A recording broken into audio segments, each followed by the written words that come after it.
Hello everyone, welcome to the cell biology series of Biologics Everything Biological. आज हम लोग पढ़ने वाले हैं मेम्ब्रेन प्रोटीन्स का सबसे important part that is erythrocytes का मेम्ब्रेन प्रोटीन्स। तो बिफोर स्टार्टिंग द लेक्चर एक चीज मैं क्लियर करना चाहता हूँ कि रेड ब्लड सेल्स और erythrocytes are the model cells for the study of membrane proteins. क्यों? क्योंकि इसके अंदर कोई न्यूक्लियस नहीं रहता है। तो अगर आप the isolation of membrane protein, अगर आप आइसोलेट करना चाहते हैं मेम्ब्रेन प्रोटीन्स को, it is very easy in erythrocytes. तो पहले ही स्टार्ट करते हैं सबसे well studied transmembrane protein that is ग्लाइकोफोरिन। तो ग्लाइकोफोरिन क्या है? ग्लाइकोफोरिन is a single pass transmembrane protein of RBC.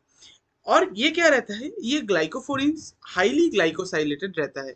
अभी आपको याद रखना है ये कि कोई भी चीज मैं जो बोल रहा हूँ आगे एक डेढ़ मिनट तक, वो प्लीज बहुत अच्छे से ध्यान दीजिए, क्योंकि वो आपको याद रखना है कि ट्रांसमेम्ब्रेन प्रोटीन्स का जो प्रोसेसिंग है वो होता है endoplasmic reticulum followed by glyco Golgi bodies, then ये आ जाता है प्लाज्मा मेम्ब्रेन में through vesicles.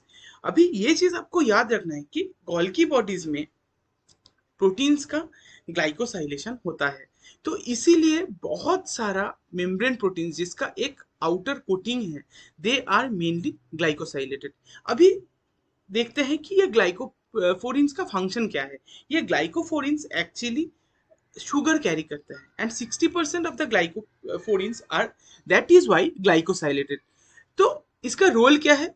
It is actually acts as a chaperone for band 3 protein which is a transporter. तो अभी देखिए शेपेरोन मतलब क्या है? ये प्रोटीन फोल्डिंग में हेल्प करता है। दूसरा एक बैंड 3 बोल के ट्रांसमेम्ब्रेन प्रोटीन में।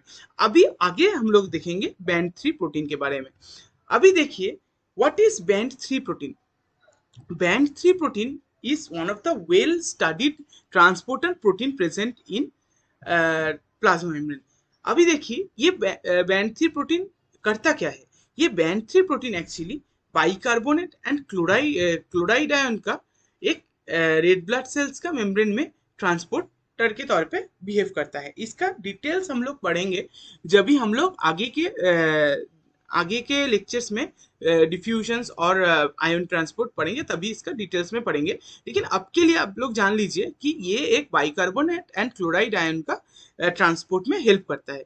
तो the band 3 protein actually has 14 transmembrane alpha helices. तो मैं पहले ही आपको लास्ट लेक्चर में बोल चुका हूँ कि हाइड्रोपैथी प्लॉट के तौर पे हम लोग अंडरस्टैंड कर सकते हैं कि कितना सारा ट्रांसमेम्ब्रेन डोमेन रह सकता है एक प्रोटीन का। वो तो इसमें देखिए 14 डोमेन्स है ट्रांसमेम्ब्रेन स्पैनिंग अल्फा हेलिसेस है।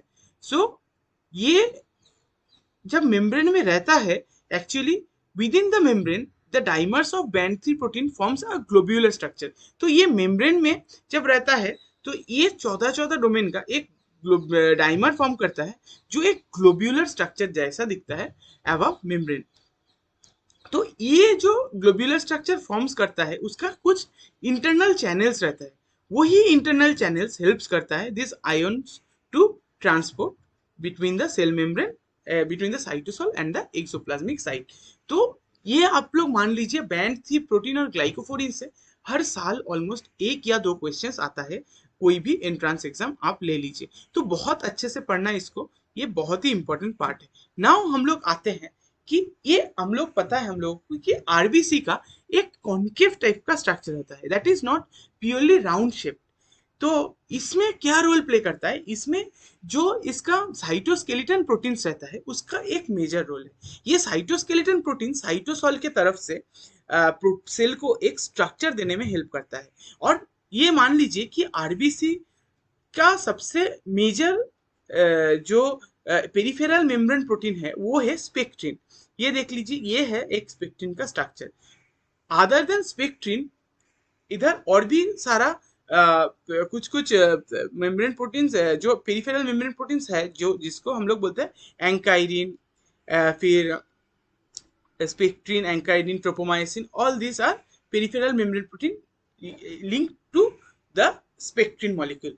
तो ये सब एक जंक्शनल कॉम्प्लेक्स में हम करते हैं एंड इसको हम लोग डिटेल्स में पढ़ेंगे जब भी हम लोग मतलब एक्स्ट्रा सेलुलर मैट्रिक्स पढ़ेंगे।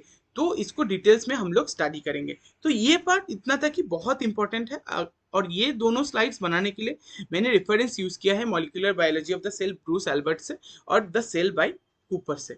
और अगर ये वीडियो आपको अच्छा लगे प्लीज शेयर करना, लाइक करना, कमेंट करना एंड हमारे बायोलॉजिक्स चैनल को सब्सक्राइब करके सपोर्ट करना। थैंक यू, आपका सपोर्ट हम लोगों को सच में ज़रूरत है टू ग्रो। एंड ये हम लोगों को एक मोटिवेशन देता है to make good good videos which are important for the CSIR NET और कोई भी एग्जाम्स के लिए, एंट्रेंस एग्जाम के लिए। Thank you so much.